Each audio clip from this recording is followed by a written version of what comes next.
দেখুন এইগুলো হচ্ছে টাল আটি, এগুলো আমি বাজার থেকে কিনে এনেছি।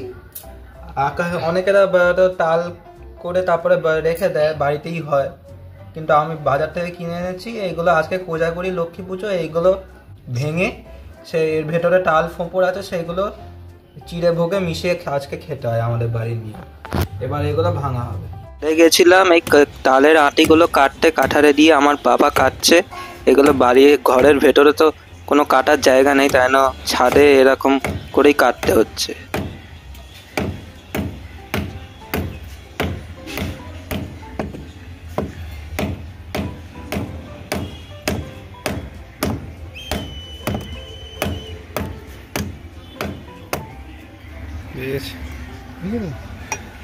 কতটা বেরিয়েছে ঠিক আছে। দেখুন এইগুলো হচ্ছে টাল ফোঁপড়, এর মধ্যেখানে দেখুন এটা হচ্ছে সবথেকে বড়। এগুলো উপরে গিয়ে কাটলো বাবা। এবার এগুলো ঠাকুরের প্রসাদের সাথে মিশিয়ে খাওয়া হবে। ধন্যবাদ।